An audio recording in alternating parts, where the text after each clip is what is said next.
माननीय अध्यक्ष महोदय, हम सबको बहुत डिटेल में जाने का भी आवश्यकता नहीं है। कमेटी के बारे में उसका जिक्र काफ़ी हो चुके हैं, लेकिन मैं इतना कहना चाहता हूं कि जो कमेटी इस बार दोनों सदन लोकसभा राज्यसभा मिला करके ज्वाइंट कमेटी में वक्फ अमेंडमेंट बिल पे जो चर्चा हुई है, आज तक भारत के संसदीय इतिहास में इतना व्यापक रूप से चर्चा, कंसल्टेशन और समय कभी नहीं दिया है। इसलिए मैं जो ज्वाइंट कमेटी में जितने मेंबर्स दोनों सदनों के लोकसभा और राज्यसभा में जो सदस्य उस कमेटी में थे, मेरे तरफ से सरकार की ओर से मैं धन्यवाद देता हूं, अभिनंदन करना चाहता हूं। अध्यक्ष महोदय जी, कुल मिलाकर के 97,27,772 याचिकाएं ऑनलाइन, फिजिकल, मेमोरेंडम के रूप में, रिक्वेस्ट के रूप में और सुझाव के रूप में पूरे तरह से सरकार ने देखा है। वो जेपीसी के माध्यम से हो या डायरेक्ट दिया हो, हमने सब उसको देखा है। इससे बड़ा कभी भी, इससे ज़्यादा संख्या में किसी भी बिल के ऊपर में लोगों का याचिकाएं नहीं आया आज तक। कुल मिलाकर के 284 डेलीगेशन ने अलग अलग समुदाय के जो स्टेक होल्डर्स है, उन्होंने कमेटी के सामने में अपने बात को रखा है, सुझाव भी दिया है। 25 स्टेट गवर्नमेंट और यूनियन टेरिटरीज का वक्फ बोर्ड्स ने अपना सबमिशन भी पेश किया गया है। इसके अतिरिक्त कई लीगल लुमिनरीज, विद्वान लोग हैं हमारे समाज में, कम्युनिटी लीडर्स हैं, अलग अलग धार्मिक संस्थाओं का प्रतिनिधि, charitable organisation, civil society, academicians, researchers, policy makers, सब ने इस कमेटी के सामने में पेशकश किया है। उसके साथ साथ मैं कहना चाहता हूं सर, आज जब मैं जो बात रखूंगा आपके सामने में, पिछली बार जब हमने ये प्रस्तुत किए थे बिल को इस सदन में, तब भी मैंने कई बातें बताई थी। आज मैं उसको नहीं दोहराते हुए कुछ बातें मैं जोड़ूंगा, और मुझे अपना बात रखने के बाद सिर्फ उम्मीद ही नहीं, पूरा यकीन है कि जो लोग इस बिल को विरोध कर रहे थे, वो हृदय में भी बदलाव होगा। पॉजिटिव सोच के साथ इस बिल में सब समर्थन करेंगे, ये मैं विश्वास के साथ आप आगे अपना बात रखना चाहता हूं। क्योंकि मैं पॉजिटिव नोट से बात रखना चाहता हूं, तो इसलिए एक मेरे जो मन की बात है मैं कहना चाहता हूं, तो इससे अच्छा संदेश जाए। किसी की बात कोई, अध्यक्ष महोदय, किसी की बात कोई बदगुमान ना समझे, इस जमीन का दर्द कभी आसमान ना समझेगा। ये मैं दिल से कह रहा हूं, क्योंकि अच्छा सोच के साथ, बड़ा दिल के साथ, खुले मन से मैं ये प्रस्ताव आपके सामने में पेश कर रहा हूं। सर, कई लोगों ने अपने अपने तरीके से बातें रखी हैं। किसी ने कहा ये प्रावधान अनकॉन्स्टिट्यूशनल है, गैर संवैधानिक है। किसी ने कहा ये इलीगल है, अनलॉफुल है। सर, ये बिल जो हम लोग जिक्र कर रहे हैं, कोई नया विषय नहीं है। आज़ादी से पहले ये बिल, जब पहली बार मुसलमान वक्फ वैलिडेटिंग एक्ट पास किया गया था 1913 में, तब से इसका इतिहास शुरू होता है। उससे पहले प्रिवी काउंसिल ने 1894 में इनवैलिडेट किया था वक्फ अल औलाद को। बाद में उसका प्रॉपर लीगल फॉर्म में 1913 के बाद फिर 1923 में द मुसलमान वक्फ एक्ट लाया गया था, जिसमें अकाउंटिंग और ट्रांसपेरेंसी के बारे में ये जोर उसको देते हुए ये एक्ट पास किया गया था। उसके बाद 1930 में द मुसलमान वक्फ वैलिडेटिंग एक्ट लाया गया है, जो रीइंफोर्स करता है legal validity of the family waqf. परिवार में जो वक्फ होता है उसको जोड़ देते हुए ये बिल लाया गया है। उसके बाद आज़ादी के बाद 1954 में 1954 में वक्फ एक्ट पहली बार आज़ाद भारत का एक्ट बनी, और उस समय स्टेट वक्फ बोर्ड का भी प्रावधान उसी 1954 एक्ट में प्रावधान किया गया था। उस समय से लेकर के कई संशोधन के साथ में 1995 में व्यापक रूप से ये वक्फ एक्ट बनी है। तो उस समय किसी ने नहीं कहा कि ये एक्ट अनकॉन्स्टिट्यूशनल है, किसी ने नहीं कहा उस समय ये अनलॉफुल है। आज जब हम उसी बिल को सुधार के ला रहे हैं तब आपको ये अनकॉन्स्टिट्यूशनल अनलॉफुल का ये शब्द इस्तेमाल करने का आपको ये नौबत कैसे आया, ये सोच क्यों आया? अगर आप सच्चे दिल से सोचते और मन साफ होते तो आप तर्क पे जाते। इस संशोधन बिल में जो जो तर्क है आप उसमें बात कीजिए, आप उसको छोड़ के जो कोई लेना देना नहीं है बिल में उसका बात आप लेकर के लोगों को गुमराह करने का बरगलाने का काम जो किया है उसको मैं शुरू में साफ करना चाहता हूं। अध्यक्ष महोदय जी, 1995 में ट्राइब्यूनल का पहला व्यवस्था किया गया है ताकि वक्फ बोर्ड का कोई भी निर्णय किसी को अगर पसंद नहीं है या उसको चैलेंज करना चाहता है तो वक्फ ट्राइब्यूनल वहां आप जा सकते हैं। उसका प्रावधान पहले बार हुए हैं और उस समय यह भी फैसला हुआ कि 5 लाख से ज्यादा आमदनी किसी वक्फ प्रॉपर्टी में है उसके लिए सरकार एग्जीक्यूटिव ऑफिसर्स अपॉइंट किया जाएगा। ये भी 1995 में शुरुआत की है। अध्यक्ष महोदय जी, ये आज एक ट्रिगर पॉइंट क्यों हुआ है? ये अमेंडमेंट बिल लाने का आवश्यकता सबसे ज्यादा शुरुआत कहां से हुई? मैं संक्षेप में बताना चाहता हूं। 2013 में 2014 में हम सब चुनाव में गए और चुनाव में जाने से पहले 2013 में कुछ कदम ऐसे उठाए गए हैं जो आप सुन करके आप सदस्य के रूप में भी और इस देश का नागरिक होने के कारण आपके दिमाग में यह बात जरूर सवाल उठेगा कि ऐसा कदम क्यों उठाया गया है। सर, 2013 में पहला यह बदलाव हुआ कि इस देश में कोई भी आदमी, कोई भी इंसान, चाहे वो हिंदू हो, मुसलमान हो, सिख हो, ईसाई हो, पारसी हो, बौद्ध हो, जैन हो, वक्फ क्रिएट कर सकता है। सबको मालूम है वक्फ एक मुसलमान का अल्लाह के प्रति अपना एक उसका एक पायस चैरिटेबल रिलीजियस पर्पस के लिए वक्फ क्रिएट किया जाता है, लेकिन उसमें डाइल्यूशन करके 2013 में कोई भी वक्फ क्रिएट कर सकता है। ये प्रावधान सबसे पहले उस समय की यूपीए सरकार ने किया है। दूसरा, आपने सारा वक्फ को स्पेसिफिक कर दिया कि शिया बोर्ड में शिया ही रहेंगे, सुन्नी बोर्ड में सिर्फ सुन्नी ही रहेंगे और कोई भी बोर्ड हो सिर्फ उनके लोग ही रहेंगे, बाकी कोई उसमें आ नहीं सकता है। ऐसा आपने प्रावधान किया। तीसरा, 2008, सर आप शांति से सुनने के बाद आप जो भी पूछेंगे हमारा रिप्लाई तो आएंगे ही सर। डिबेट का आखिरी में है, मेरा फिर से रिप्लाई होगा। तो अभी मैं जब शुरुआत में कुछ दृष्टिकोण रख रहा हूं, इसमें कोई हस्तक्षेप ना करे, ध्यान से सुनिए ताकि हमारा डिबेट का स्तर भी ऊंचा रहे और तर्क भी सामने में आ जाए। सर, एक प्रावधान आया सेक्शन 108। उस सेक्शन 108 में ये लिखा गया है कि वक्फ बोर्ड का जो प्रावधान है इस देश में कोई भी मौजूदा कानून के ऊपर में रहेगा, ओवरराइडिंग इफेक्ट रहेगा। ऐसा आपने कानून बनाया है। इस देश में ऐसा कानून कैसे मंजूर कर सकते हैं अध्यक्ष महोदय जी? हर कानून अपना अपना हिसाब से चलता है, लेकिन एक कानून दूसरे कानून के ऊपर में ओवरराइडिंग इफेक्ट होगा, ये कोई भी मान्यता नहीं दे सकता है।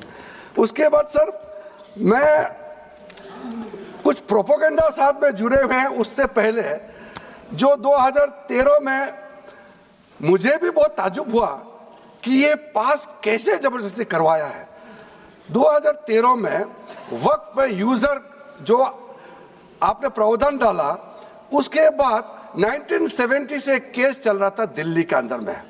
दिल्ली के अंदर में हमारा सीजीओ कॉम्प्लेक्स है, पार्लियामेंट बिल्डिंग है, कई प्रॉपर्टीज है और इसको वक्फ बोर्ड, दिल्ली वक्फ बोर्ड ने क्लेम किया कि ये वक्फ प्रॉपर्टीज है।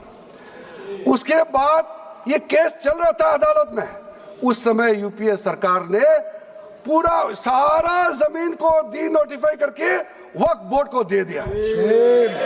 123 प्रॉपर्टी।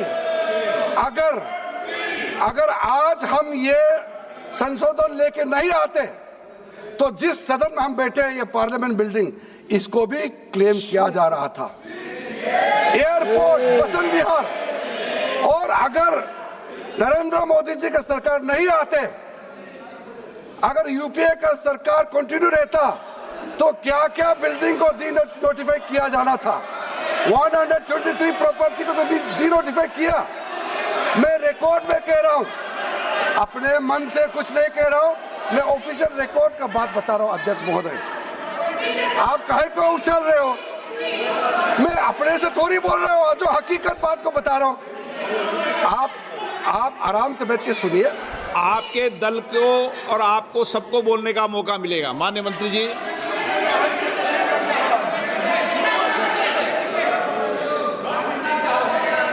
सर, मैं फिर से कह रहा हूं, मैं एक शब्द अपने ओर से नहीं कह रहा हूं, जो घटना है, जो हकीकत है, यही कह रहा हूं। इनको इसमें इतना उछालने का, उत्तेजित होने का कोई मतलब ही नहीं है सर। अध्यक्ष महोदय,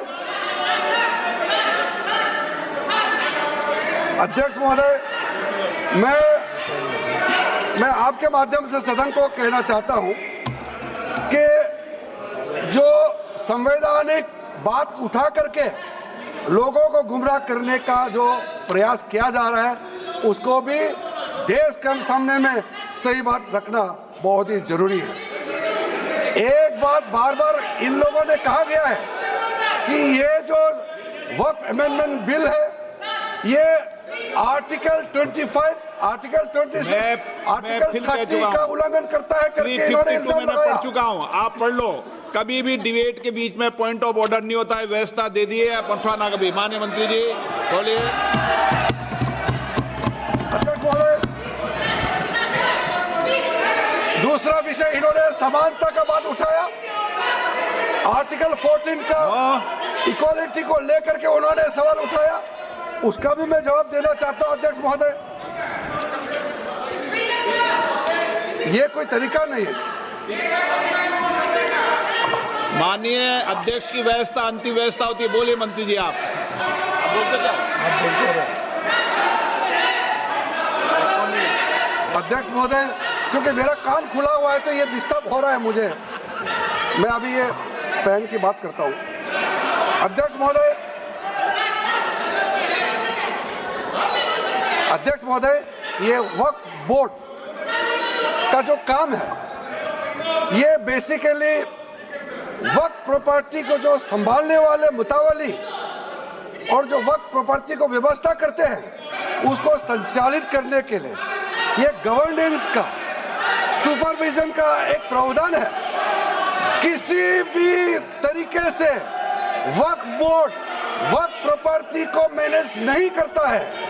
वक्फ बोर्ड वक्फ प्रॉपर्टी मैनेजमेंट में हस्तक्षेप नहीं करता है। आप साफ साफ सुन लीजिए,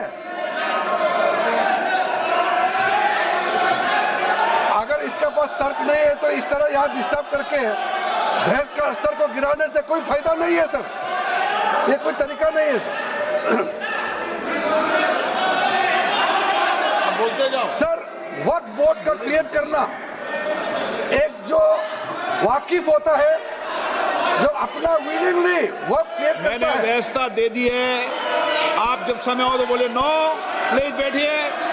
ये तरीका ठीक नहीं है आपका। बैठिए आप। नो, बैठिए। माननीय मंत्री जी, सूची है 2013 की प्रॉपर्टी। हाँ है, मैं लाता निकाल बताना सूची मंगा के देते। कहते भी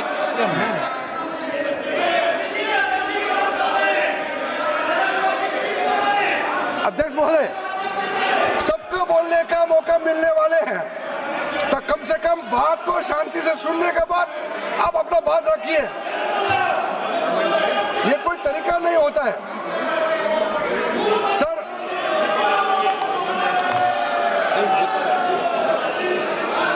अध्यक्ष महोदय, ये जो उन्होंने गुमराह करने का कोशिश किया गया है, ये मैं कुछ केसेस आपको बताना चाहता हूं। सर आप देखिए आर्टिकल 25(1) क्या कहता है, संविधान का अनुच्छेद आर्टिकल 25(1) कहता है, subject to public order, morality and health, and to the other provisions of this part, all the persons are equally entitled to freedom of conscience and the right freely to profess, practice and propagate religion. Sir government किसी भी धार्मिक व्यवस्था को, किसी भी religious institution, कोई धार्मिक काम में हस्तक्षेप करने नहीं जा रहा है, ना ही वक्फ बोर्ड किसी धार्मिक स्थल की व्यवस्था में कोई भी तरीके से हाथ डालने का प्रावधान है, बिल्कुल नहीं है। सर आप अगर हम कोई नमाज, सर ये क्या झूठ बोल रहे हैं, ये कॉन्स्टिट्यूशन, हम कॉन्स्टिट्यूशन का प्रावधान पढ़ रहे हैं फिर भी झूठ बोल रहे हैं, ये कॉन्स्टिट्यूशन को नहीं मानते हैं। सर किसी मस्जिद का मैनेजमेंट को हम हस्तक्षेप करने का कोई इसमें प्रावधान नहीं लिया जा रहा है। एक मिनट माननीय सदस्य, आप भारत की संसद में बैठे हो, गरिमा मर्यादा बनाए रखो, बैठे बैठे टिप्पणी मत करो। हाँ, आपको जब मौका मिलेगा आप अपनी बात कहना, बैठे बैठे टिप्पणी नहीं कर सकते, ये संसद की मर्यादा नहीं है, ऐसे नहीं चलेगा सदन। सदन व्यवस्था नियम से चलेगा। किसी भी व्यक्ति को बैठे बैठे कोई भी सदस्य जो बोल रहा हो उसके बीच में टिप्पणी करने का अधिकार नहीं है। माननीय मंत्री जी। अध्यक्ष महोदय जी, ये वक्फ बोर्ड का जो प्रावधान किसी मस्जिद, किसी मंदिर, किसी धार्मिक स्थल का व्यवस्था का कोई लेना देना नहीं है, ये सिंपली एक प्रॉपर्टी का मैनेजमेंट का विषय है। ये कोई मुसलमान अपना ज़कात देता है, फितरा देता है, उसको हम पूछने वाला कौन होते हैं? ये आपका धार्मिक भावना से जुड़े हुए चीज है, उसमें सरकार का कोई लेना देना नहीं है। लेकिन ये वक्फ प्रॉपर्टी का मामला है, लेकिन वक्फ प्रॉपर्टी का मैनेजमेंट करता है, मुतवालिज करता है। ये आपको इतना बेसिक ये फर्क जो है अगर समझ में नहीं आते या जानबूझ करके आप नहीं समझना चाहते हैं तो मेरा पास इसका कोई इलाज नहीं है। अध्यक्ष महोदय जी, ये आपके माध्यम से मैं फिर से कहना चाहता हूं कि ये सर क्या ये ऐसा बहस नहीं होता है जी। आप लोग का तर्क रखने का समय में बोलिए, ये बीच में कमेंट पास करने से सर हमारा पॉइंट का फ्लो भी बिगड़ता है और आवाज भी ठीक नहीं हो, आवाज भी ठीक से नहीं जाएगा। आप क्या चीज को जवाब देंगे? सर इसमें मैं कई ऐसे केसेस है जिसको मैं रेफर कर सकता हूं, लेकिन सदन में 3 केसेस का मैं रेफर करूंगा तो दूध का दूध पानी का पानी हो जाएगा कि ये धार्मिक व्यवस्था से कोई लेना देना नहीं है। आपको मैं पहला एग्जांपल देना चाहता हूं, सैयद फजल पकुया तंगल वर्सेस यूनियन ऑफ इंडिया। इसमें क्या केरला हाईकोर्ट का फैसला है। केरला हाईकोर्ट ने कहा the Waqf board is a statutory body, pure and simple, it is not a representative body of the Muslim community. ये हाईकोर्ट का ऑर्डर है। उसके बाद इलाहाबाद हाईकोर्ट का ऑर्डर भी सुन लीजिए, Hafiz Mohammad Zafar Ahmad versus UP central Sunni board of Waqf का जजमेंट सुन लीजिए। A mutawalli's right is purely a right of management of the property and is not a proprietary right. The duties of a mutawalli are purely of a secular character. His duties are not of a religious character. इतना clear cut ruling है। तीसरा तिलकायत श्री गोविंद लाल जी महाराज versus state of Rajasthan. इसमें high court ने क्या कहा, supreme court ने क्या कहा, right to manage the properties of the temple. अब देखिए मंदिर का भी इसमें एग्जांपल लिया गया है। Right to manage the properties of the temple is purely a secular matter and cannot be regarded as a religious practice. Properties of temple, temple नहीं, temple का जो property है, उसी प्रकार से आप बार बार कहना कि मुसलमानों का अधिकार में गैर मुसलमान कैसे आ रहा है, ये तर्क ही नहीं बनता है। आप ये आज से ये बात बोलने के लिए बंद कीजिए। सर 2013 में जो काम किए गए हैं उसमें मैं एक चीज जिक्र करना चाहता हूं। इलेक्शन आने वाला था, बहुत ही कम दिन बच गए थे, इलेक्शन कोड ऑफ कॉन्डक्ट लगने ही वाला था। हम सबको मालूम है अप्रैल और मई में चुनाव हुआ था। 5 मार्च 2014 को उस समय का यूपीए सरकार ने 123 प्राइम प्रॉपर्टीज को जो housing and urban development ministry का तहत आता है उसको आपने दिल्ली वक्फ बोर्ड को ट्रांसफर कर दिया। क्या जरूरत था, कुछ दिन बाकी था चुनाव होने के लिए, आप इंतजार तो करते। आपने सोचा ये करके वोट मिलेंगे, लेकिन आप तो चुनाव तो हार गए, तो फायदा क्या हुआ? ऐसा काम करने से वोट नहीं मिलता है। इसलिए लोग इंटेलिजेंट है, हमारे देश के लोग समझदार है, इसलिए वोट बैंक का राजनीति के बिना हम अच्छे सोच के साथ में आज इस सदन में फिर से आए हैं। कुछ एनोमलीज है इस बिल में, तो इसको बदलना जरूरी था। मैंने एक पहले भी इसका जिक्र किया था कि आपने कहा कोई भी हिंदुस्तानी, कोई भी भारतीय वक्फ क्रिएट कर सकता है। वो 95 में ऐसा नहीं था, आपने 13 में बदलाव किया, उसको हमने फिर से 1995 का प्रावधान को फिर से रिवाइव करते हुए ये हमने जोड़ा है कि वक्फ वही क्रिएट कर सकता है जो मिनिमम 5 साल इस्लाम को प्रैक्टिस करता है। बहुत साफ साफ शब्दों में प्रावधान रखा है। सर जो वक्फ बोर्ड बने हैं, हम उसको बहुत ही सेकुलर इंक्लूसिव बनाना चाहते हैं। आपका पुराना प्रावधान को हटा करके अब हमने कहा है कि वक्फ बोर्ड में शिया भी रहेंगे, सुन्नी भी रहेंगे, बोहरास भी रहेंगे, आगा खानिस भी रहेंगे, मुसलमानों में जो बैकवर्ड है, पिछड़े लोग हैं वो भी रहेंगे, और साथ साथ में महिला भी रहेंगे और एक्सपर्ट नॉन मुस्लिम भी रहने का प्रावधान रखा गया है। सब स्वागत करना चाहिए, इसको किसी को आपत्ति होने का कोई जरूरत नहीं है। उसके बाद सर मैं थोड़ा सा इसको विस्तार करके बताना चाहता हूं। मेरा ही खुद का एग्जांपल मैं देता हूं। मान लो मैं मुस्लिम नहीं हूं, लेकिन मैं माइनॉरिटी अफेयर्स मिनिस्टर हूं, तो मैं सेंट्रल वक्फ काउंसिल का चेयरमैन होता है। तो मेरे होने के बावजूद उसके बाद टोटल 4 नॉन मुस्लिम हो सकता है वक्फ बोर्ड वक्फ काउंसिल में मेंबर, और उसमें मैक्सिमम 4 नॉन मुस्लिम के साथ साथ में 2 महिला कंपलसरी है, 2 महिला होना ही चाहिए सर। उसके बाद सर स्टेट अभी आप पूरा वक्फ बोर्ड देख लीजिए, महिला कहाँ है? महिला को भी रखा ही नहीं है, वो सिर्फ बातें करते हैं। सर 22 सर मैं स्पेसिफिक बताना चाहता हूं।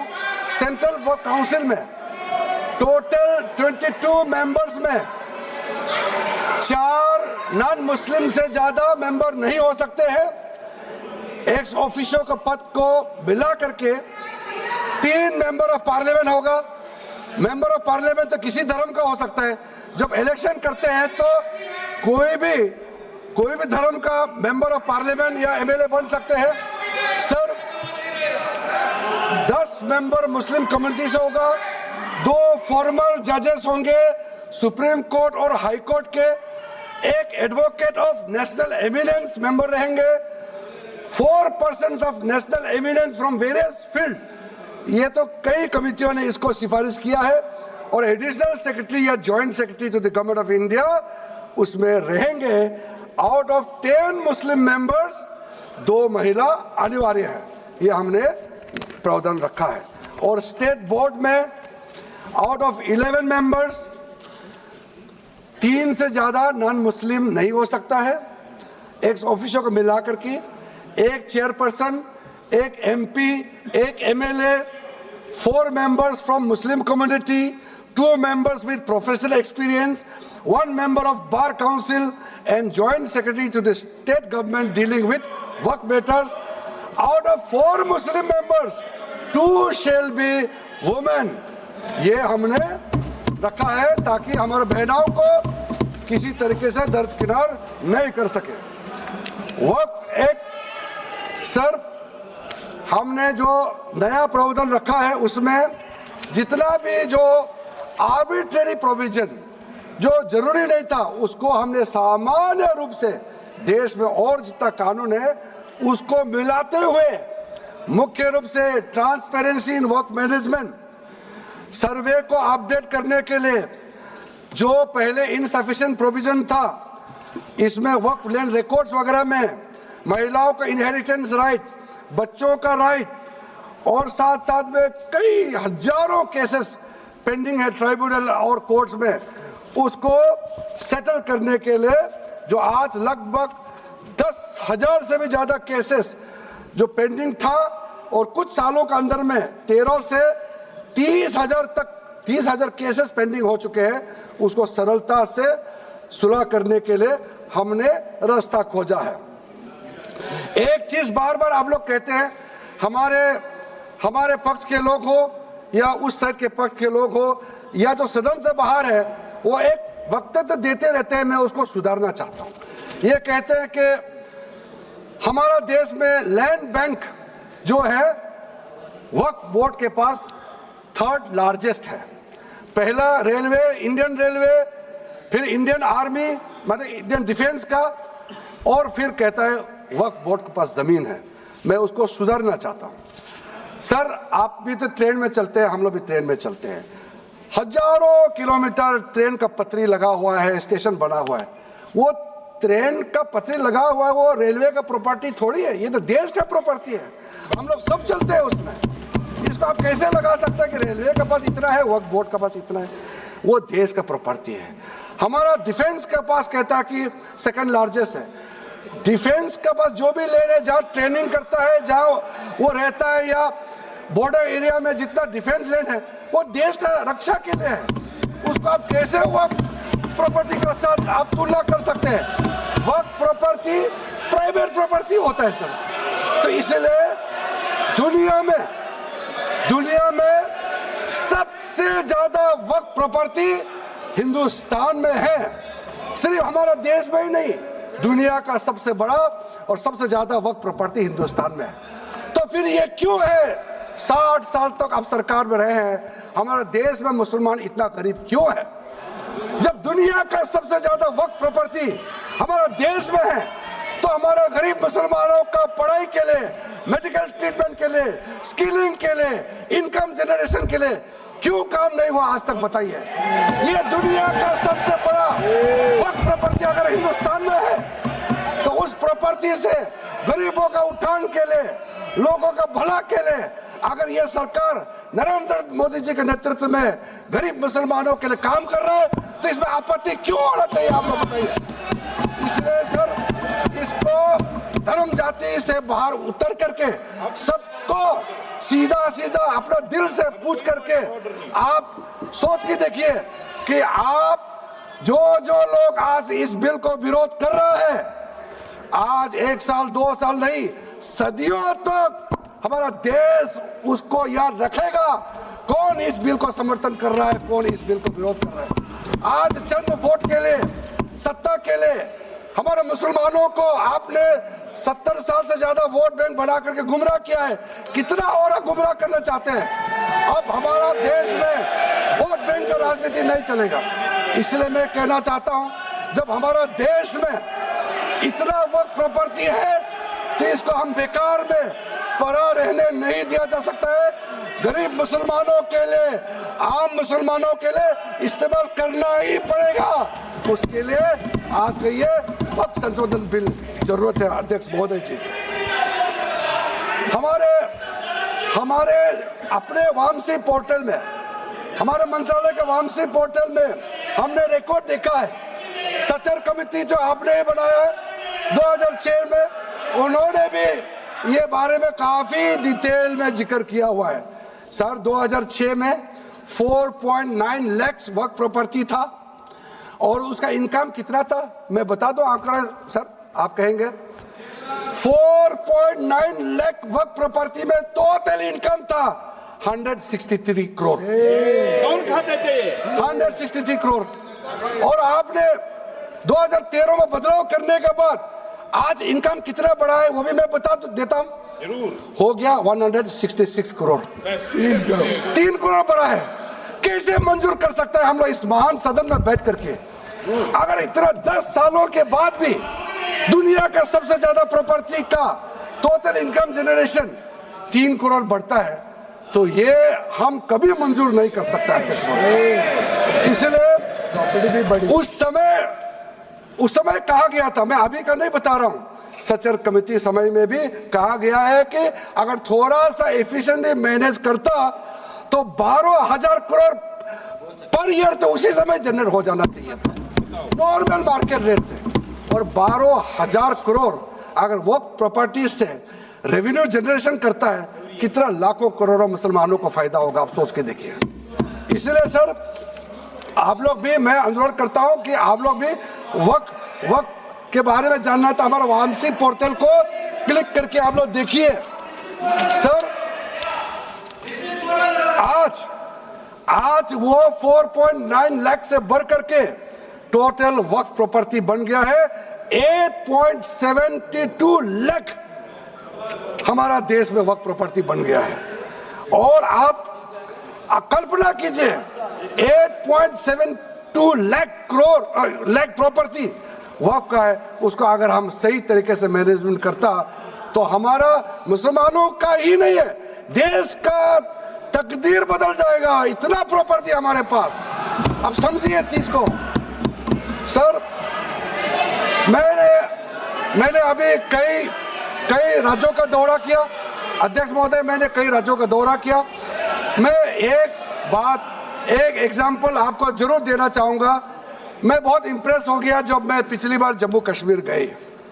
जम्मू कश्मीर में हमारा नई वहाँ वक्फ बोर्ड का चेयरपर्सन बनी और मैंने पूछा कि आप जब वक्फ बोर्ड का चेयरमैन बनी तो उसमें क्या हालत थी और आज क्या हालत है। उन्होंने बोला कि सर जब उन्होंने पदभार संभाली तो उसमें कोई इनकम का, कोई व्यवस्था का, रिकॉर्ड का ठीक ठाक कुछ भी नहीं था। और उन्होंने आने के बाद 40 करोड़ रेवेन्यू इनकम उन्होंने जनरेट करना शुरू किया, मुझे बताया। और उसके वजह से वहाँ काफ़ी अच्छा काम कर रहा। मैं हजरत बल श्राइन भी गए और वहाँ भी मरम्मत चल रहे हैं। इतना पुराना श्राइन है, दुनिया के लोग आते हैं, बहुत खूबसूरत से उसका सारा आसपास का ब्यूटिफिकेशन का काम भी चल रहा है। अगर अच्छा काम करेगा, रेवेन्यू बढ़ेगा तो सबका फायदा होगा सर। इसलिए सर आप लोग आज बिल को समर्थन करने के बाद मेरे ऑफिस में आइए। 1 साल के अंदर में इसका ट्रांसफॉर्मेशनल इम्पैक्ट क्या होता है मैं ही आप लोगों को बता दूंगा। सर वक्फ अमेंडमेंट जो बिल लाए हैं उसमें जेपीसी का कई रिकमेंडेशन है जिसको हमने समर्थन किया है और एक्सेप्ट किया हमने यहाँ इस बिल में लाया। इसलिए बोलना कि जेपीसी का आपका कमेटी के बात को माना ही नहीं है, आपका कमेटी के बात नहीं सुना गया है, वो गलत बात है सर। अध्यक्ष महोदय जी, पार्लियामेंट्री कमेटी जब बनता है तो उसका एक अपना सैंक्टिटी होता है और उस कमेटी में खुले बहस हुए हैं। उसमें मैं अंदर जाना नहीं चाहता हूं क्या हुआ है, लेकिन उनके बीच में कई ऐसे मुद्दे हैं जो हम लोग सरकार समझते हैं कि बहुत अच्छा सुझाव आया है, हमने उसको माना है। और कुछ छोटा अमेंडमेंट है जो बहुत ज़रूरी चीज़ है, वो अमेंडमेंट भी हम लेकर के आए हैं। इसके बाद जो पूरा ये सारा व्यवस्था देखने के बाद सबके मन में उम्मीद जागेगा। उम्मीद इसलिए जागेगा कि एक नए सवेरा आने वाला है, इसलिए नए एक्ट का नाम भी उम्मीद हो गया है। तो उम्मीद क्यों हुआ है सर, मैं आपको बताना चाहता हूँ। ये जो unified Waqf management, empowerment, efficiency and development, full form उम्मीद है, इसका रखने का पीछे कारण है सर। ये उम्मीद क्यों है, अब ये यूनिफाइड वक्फ मैनेजमेंट पूरा रजिस्ट्रेशन से लेकर के म्यूटेशन, इंक्रोचमेंट का विषय, सर्वे, कलेक्टर का रोल, सारा विषय को मिला करके मैनेजमेंट का पूरा सिस्टम को ही बदलने के लिए हमने काम शुरू किया है। उसके बाद एम्पावरमेंट, कैसा एम्पावरमेंट होने वाला है, मैंने पहले भी जिक्र किया, मुसलमानों में भी जो शियास हैं, सुन्नीस हैं, बोरास, आकाकानीस, पसमानदा मुस्लिम्स हैं जिसको बैकवर्ड माना जाता है, और विशेष करके महिलाएं और बच्चों के लिए जो हमने प्रावधान रखा है, तो ये मुसलमान का कम्युनिटी के अंदर में इतना जोरदार स्वागत हो रहा है। अध्यक्ष महोदय, यहाँ में कुछ मेंबर विरोध जरूर कर रहे हैं, लेकिन मैं कुछ मेंबर को मेरे घर में मैं न्योता देना चाहता हूँ, और जो मुस्लिम डेलीगेशन मेरे घर में आ रहे हैं, स्वागत कर रहे हैं इस बिल को, उसका भी नजारा आप लोग देख लीजिए, आपका सोच बदल जाएगा। आपको नहीं मालूम मुसलमानों में कितना भयंकर समर्थन कर रहा है इस बिल को लेकर के, आप लोग को मालूम ही नहीं है। करंट अंदर में गरीब मुसलमानों का तो संदेश बार बार आ रहा है कि जल्दी पास कीजिए इस बिल को, इसलिए आप लोग संदेह में मत रहिए। एफिशिएंसी को हमने बढ़ाने का काम किया है, टेक्नोलॉजी का उपयोग करते हुए सेंट्रलाइज्ड डेटाबेस होगा, डिजिटल पोर्टल होगा, कोई छुप के अंधेरे रातों में वर्क क्रिएट नहीं कर सकता है, इसका पूरा रजिस्ट्रेशन का प्रावधान है, ट्रैकिंग होगा, निगरानी रखा जाएगा, कंप्लायंस का प्रावधान है, और जो मैनुअल हाथों से जो गलत होगा उसका भी करेक्शन करने का प्रावधान है, ब्यूरोक्रेटिक डिले होता है उसका भी समाधान हमने पूरा बिल में तरीका बना के रखा हुआ है, और आखिर में इसका ऑडिट प्रॉपर होना चाहिए, तो ऑडिट का भी प्रावधान हम लोग राज्य सरकार को ऊपर में छोड़ा है, क्योंकि आखिर तो सर ये सारा प्रॉपर्टी का अथॉरिटी राज्य सरकार का है, बोर्ड का अपॉइंटमेंट भी राज्य सरकार को करना है, केंद्र सरकार का कोई रोल नहीं है, लैंड स्टेट सब्जेक्ट है, सारा राज्य सरकार को ही करना है। इसलिए राज्य सरकारों को हम फुल अथॉरिटी देने के साथ साथ हमारा जो मंत्रालय है वो ऑनलाइन हमेशा जुड़ा रहेंगे कि जो जो वर्क प्रॉपर्टी क्रिएट किया गया है उसका स्टेटस है वामसी पोर्टल से मिला करके हम लगातार टच में रहेंगे। इसलिए कोई इसमें ये नहीं सोचना है कि सेंट्रल गवर्नमेंट कोई एक्स्ट्रा पावर हड़पने जा रहा है, क्या, बिल्कुल सोचने का नहीं है, ये टोटली स्टेट गवर्नमेंट का अधीन है और राज्य सरकारें ही इसका निगरानी में आगे काम करना है। उसके बाद सर जो पर्पस के लिए वर्क क्रिएट किया जाता है, बेसिकली 3 पर्पस होता है, रिलीजियस, चैरिटेबल एंड पायस। उसका हो रहा है कि नहीं हो रहा है, और इनकम जनरेशन खास करके जो वेलफेयर काम है उसका हो रहा है कि नहीं हो रहा है, इसका भी इफेक्टिव गवर्नेंस का प्रावधान हमने रखा हुआ है। और साथ साथ सर मैं आपको इस उम्मीद के साथ साथ ये कहना चाहता हूं कि जो रिफॉर्म्स हमने जो लाए हैं और साथ साथ में जो प्रावधान कुछ बदलाव हमने आपको बहुत शॉर्ट में बताया, क्योंकि डिटेल में तो मैं रिप्लाई तो करूंगा ही, इसमें अगर आपको लगता है कि हमको अगर इनकम जनरेशन करने के लिए वर्क प्रॉपर्टी को बेहतर इस्तेमाल करने के लिए क्या करना चाहिए, जब हम इसका सबऑर्डिनेट लेजिस्लेशन के माध्यम से रूल्स बनाएंगे, आपका सुझाव हम खुले दिल से स्वागत करेंगे, क्योंकि आखिर तो प्रॉपर्टी देश का है, किसी का भी हो, उसको अगर अच्छा से चलाना है तो आप सुझाव देंगे तो हम तो पूरा वेलकम करेंगे उसमें। इसलिए आज मैं मेंबरों के साथ साथ जो कई दरगाह है, कई मस्जिद के इमाम है, कई लोग जो मुझे मिले, उन्होंने भी बहुत अच्छा सुझाव दिया है। उसको डिटेल में मैं यहाँ कहना नहीं चाहता हूँ, लेकिन हम रिकॉर्ड में रखा है। कई अच्छे अच्छे सुझाव हमारे पास आए हैं, वो भी हमने नोट करके रखा है। एक इम्पोर्टेंट पॉइंट को मैं अब आपके सामने भी रखना चाहता हूँ।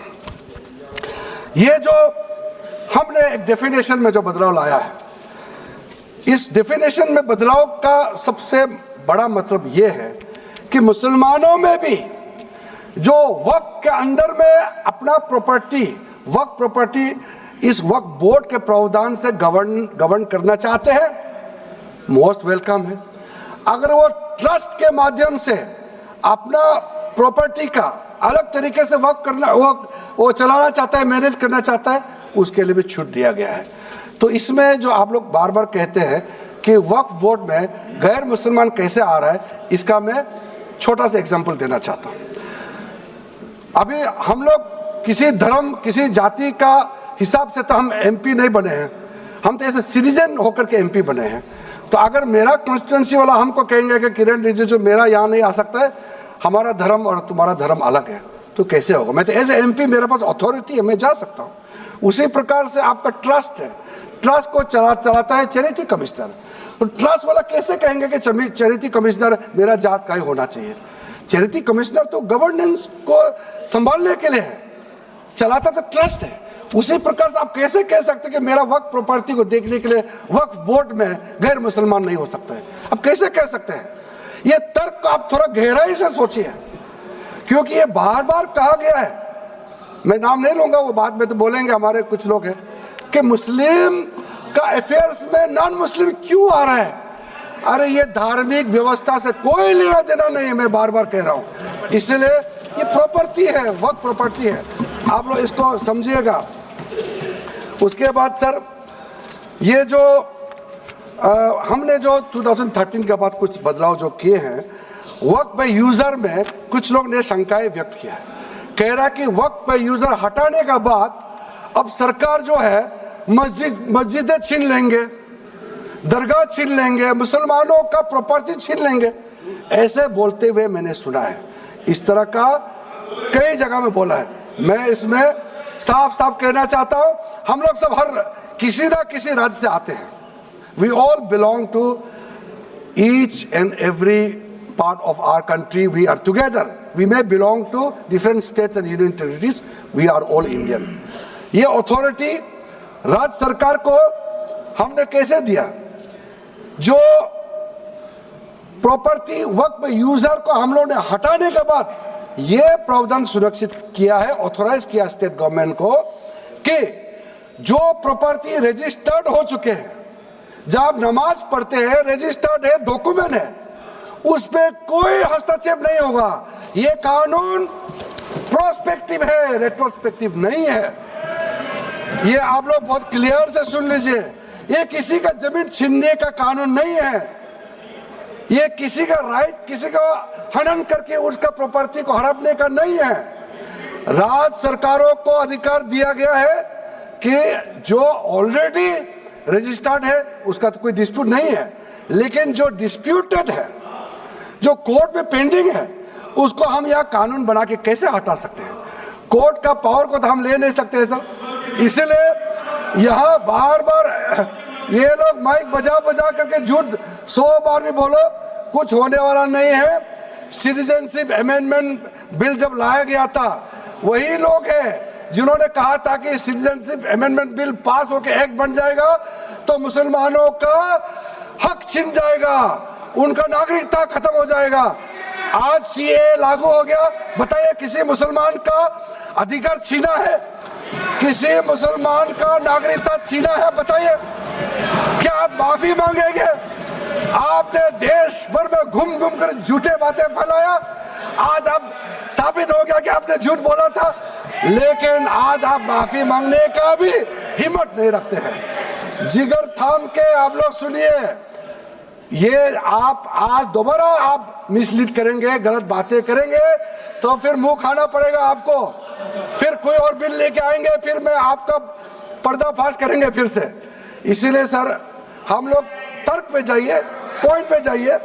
इसलिए दूसरा, महिलाओं के लिए अध्यक्ष महोदय जी, क्योंकि फैमिली में पुरुष महिला सब होते हैं, तो इसमें हमने एक सिंपल प्रावधान रखा है कि एक कोई भी मुसलमान जब वक्फ क्रिएट करता है, सबसे पहले उस परिवार में जो महिला का अधिकार है उसको सुनिश्चित करके ही आप वक्फ क्रिएट कर सकते हैं।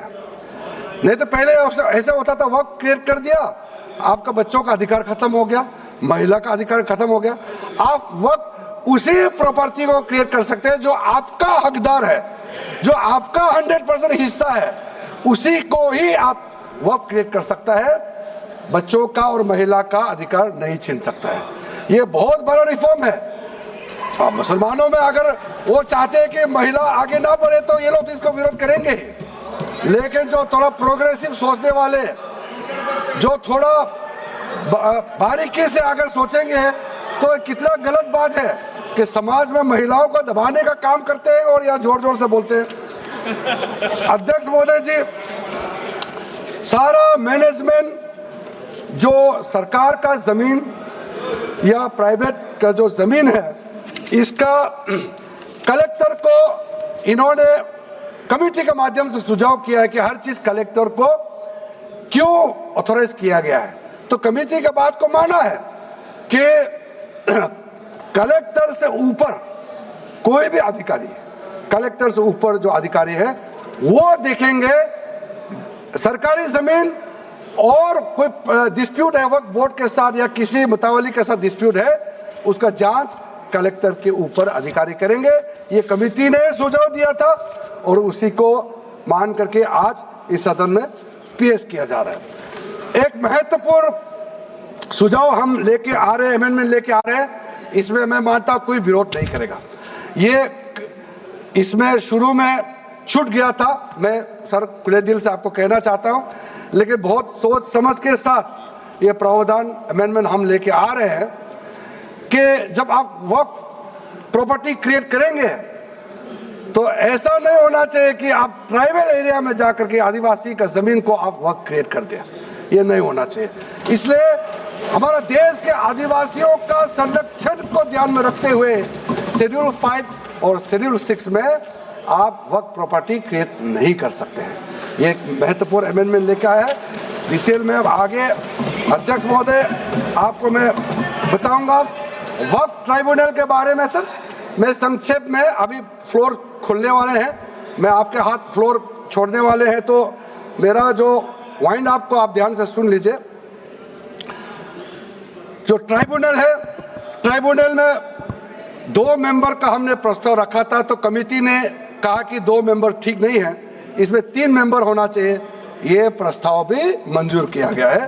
तो वक्फ ट्राइब्यूनल में 3 मेंबर होगा फिक्स टेन्योर का साथ, और उसमें आज टोटल लिटिगेंट्स 14,417 केसेस है। आप सोच के देखिए, तो ट्राइब्यूनल में जल्दी जल्दी केस डिस्पोज हो, 3 मेंबर्स का ट्राइब्यूनल बनाया गया है। उसके बाद में उसका टेन्योर को फिक्स किया गया है। उसके बाद में जो एक बहुत स्ट्रिंजेंट प्रोविजन था, पहले ऑटोमेटिक अपील करने का राइट नहीं था, स्पेशल रिव्यू पिटीशन ही कर सकते थे ट्राइब्यूनल के ऑर्डर के बाद। तो आज हमने एक अच्छा सोच के साथ खुला मन से ये कहा है कि अब अगर आप वक्फ बोर्ड का निर्णय से खुश नहीं है, वक्फ ट्राइब्यूनल का निर्णय से खुश नहीं है, तो आप अदालत जा सकते हैं। ये रास्ता भी हमने खोल दिया है। उसके बाद सर कंट्रीब्यूशन, एनुअल कंट्रीब्यूशन, ये भी आपका ही सुझाव था कमेटी वालों का कि जो कंट्रीब्यूशन देते हैं वक्फ बोर्ड मुतावली जो देते हैं उसको घटाना चाहिए, तो उसको 7% से 5% घटा दिया है, ताकि ज्यादा पैसा आप चैरिटेबल पर्पस के लिए खर्चा कर सके। तो अच्छा जो प्रॉपर्टी मैनेज करता है वो तो सरकार को शाबाशी देंगे। उसके बाद एक बहुत ही महत्वपूर्ण प्रावधान है जो हमको रखना पड़ा, आपने लॉ ऑफ लिमिटेशन को इस वक्फ बोर्ड का प्रावधान से हटा दिया था, इसको हमने लगाया है। तो अब तो मालूम है दी Limitation Act of 1963 will now apply to the work property claims from the date of commencement of this act, aiming to reduce prolonged litigation. ये बहुत बड़ा मैं मानता हूं एक कदम उठाया है। और जो सेक्शन 40 सबसे ड्रैकोनियन प्रोविजन इस एक्ट में था तो सेक्शन 40 था। सेक्शन 40 के तहत वक्फ बोर्ड, आप लोग बार बार कहते हैं ना ये ऐसा नहीं है, ऐसा ही है। सेक्शन 40 में किसी भी जमीन को आप वक्फ प्रॉपर्टी डिक्लेयर कर देता था, वो प्रॉपर्टी को हमने हटा दिया है। वो कोई भी जमीन को वक्फ प्रॉपर्टी डिक्लेयर करके फिर किसी गरीब के लिए नहीं करना है। वो लोग, कुछ लोग, चंद लोग अपने के लिए, अपने फायदा के लिए इस्तेमाल करते हैं। ओवैसी मैं तो नाम नहीं लूंगा, लेकिन सर ये प्रावधान को इतना मिसयूज हुआ, इसलिए तो इतना लाखों प्रॉपर्टी का संख्या बढ़ गई। अब किसी प्रॉपर्टी को कैसे आप क्लेम कर सकते हैं? इसलिए इस सेक्शन 40 की वजह से, अध्यक्ष महोदय जी, इस सेक्शन 40 की वजह से कई मुद्दे इस देश में आया है। आज पूरा हमारा देश का क्रिश्चियन कम्युनिटी, जो कैथोलिक चर्च काउंसिल के लोग, भारत चर्च ग्रुप के लोग, केरला में हो या देश भर में, आज पुकार के क्यों कह रहा है कि वक्त संशोधन बिल जल्दी पारित होना चाहिए। वो इसलिए कि सेक्शन 40 का मिसयूज होता था। सर आप सोचिए, केरला का एमपी, तमिलनाडु का एमपी लोग तो सोचिए, अगर आपने गलती से इस बिल का विरोध कर दिया तो आप क्या विरोध झेलना पड़ेगा बाहर में। आप कल्पना कीजिएगा अभी से। आप सोचिए, मैंने पिछली बार में बताया सुरेंद्रेश्वर टेम्पल के बारे में, तो आपको बताया जब बाकी कोई धर्म ही नहीं था तब ये सुरेंद्रेश्वर टेम्पल था। तिरुचेंदुराई विलेज तमिलनाडु में, उसको वक्त डिक्लेयर करने के बाद कर्नाटका में तो हजारों एकड़ का इशू है। फिर सर हरियाणा में जतलाना विलेज, यमुनानगर में सिख गुरुद्वारा का जो जमीन है, कभी वहां मस्जिद भी नहीं था, कभी वहां मुस्लिम का सेटलमेंट का भी रिकॉर्ड नहीं था, उसको भी वक्फ डिक्लेयर कर दिया था। उसी प्रकार से केरला का मुनम्बम का जो इशू है वो तो अभी सब जान ही रहा है कि 600 क्रिश्चियन फैमिलीज का जो जमीन को वक्फ बोर्ड ने वक्फ डिक्लेयर कर दिया है, चर्च का भी कर दिया, और आगे जाने का रास्ता भी बंद कर दिया था। अगर हम ये बिल पारित कर दिया, उसका अपना जमीन वापस मिल जाएंगे गरीबों का, किसानों का। ऐसे चीजों में आप लोग समर्थन करना चाहिए। मैं तो मानता हूं कि अभी भी देर नहीं हुआ, अभी भी आप जिद पे राजनीतिकरण करके आप अड़े रहे, आप मुश्किल में फंसने वाले हैं। विशेष करके हमारे कांग्रेस वालों को मैं कहना चाहता हूं, और बाकी हमारे साथी दल है, कांग्रेस के झांसे में ना आए, आपको भी डुबा देंगे ये लोग। इस बिल को विरोध करके बहुत बड़ा नुकसान होने वाला है। आप ध्यान से सुनिए अध्यक्ष महोदय। इसलिए अंत में सर, क्योंकि मैंने कहा है कि मैं आखिर में जवाब दूंगा, तो हम लोग आगे भी इस पार्लियामेंट को भी वक्त डिक्लेयर ना कर दे, हम लोग आराम से भविष्य के लिए और अच्छा काम करें। मैंने पॉजिटिव बात में अपना बात को रखा है। अंत में मैं अपील करके अपना बात को समाप्त करना चाहता हूं इसी लाइन के साथ। मेरी हिम्मत को तो सराहो। देखिए मैं कितना हिम्मत के साथ बोल रहा हूं। मेरे हिम्मत को तो सराहो, मेरे हमराही बनो, मैंने एक शम्मा जलाई है हवाओं के खिलाफ। आप लोग जब इस बिल को समर्थन करेंगे, मैं, हमारे वरिष्ठ नेता सब सदन में बैठे हम लोग सुन रहे हैं, मैं अपने आप को बहुत भाग्यवान मानता हूं, मैं भाग्यशाली हूं। प्रधानमंत्री नरेंद्र मोदी जी ने मेरे जैसे एक साधारण सदस्य को इतना पुण्य काम करने का मौका दिया है, इस बिल को यहाँ रखने का मौका दिया है। करोड़ों करोड़ों गरीब मुसलमान बहने दुआ देने वाला है। दुआ में अकेला क्यों लूं, ये दुआ आप भी लेना चाहिए। इस बिल को समर्थन कीजिए, ये मेरा अनुरोध है अध्यक्ष महोदय।